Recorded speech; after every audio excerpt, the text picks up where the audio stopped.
شامی T V کے معزز ناظرین السلام علیکم۔ آج میں جس واقعے کے بارے میں بیان کرنے جا رہا ہوں حضرت ابراہیم علیہ السلام کا بتوں کو توڑنا ہے۔ حضرت ابراہیم علیہ السلام اپنی قوم سے کہتے تھے کہ تم لوگ بتوں کی پوجا کیوں کرتے ہو، یہ تمہیں نہ نفع دے سکتے ہیں نہ کوئی نقصان، مگر وہ جواب دیتے تھے کہ جو ہمارے باپ دادا کر رہے ہیں وہی ہم کرتے ہیں۔ ایک روز ان لوگوں کا شہر سے باہر کوئی بڑا میلہ تھا۔ یہ سب لوگ اس میلے میں شریک ہونے چلے گئے، مگر حضرت ابراہیم علیہ السلام اس میلے میں نہ گئے۔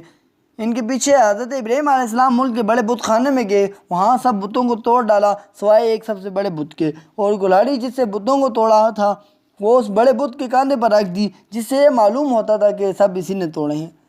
لوگ جب واپس آئے انہوں نے بتوں کی یہ حالت دیکھی کہ کسی کا سر کٹا ہوا تھا، کسی کا پیر نہیں تھا، تو بہت غصہ ہوئے یہ حرکت کس نے کی ہے۔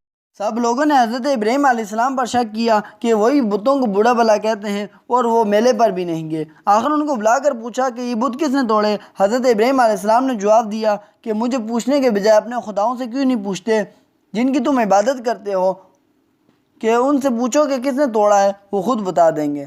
ان لوگوں نے جواب دیا کہ آپ کو معلوم ہے کہ یہ بول نہیں سکتے۔ حضرت ابراہیم علیہ السلام نے ان کے جواب میں کہا تم ایسے بیکار خداؤں کی پوجا کیوں کرتے ہو، ایک حقیقی خدا کی پوجا کرو۔ حضرت ابراہیم علیہ السلام نے پھر کہا کہ دیکھو کلاڑی بڑے بت کے کاندھے پر رکھی ہے، یہ کام اسی کا معلوم ہوتا ہے، اس سے پوچھو۔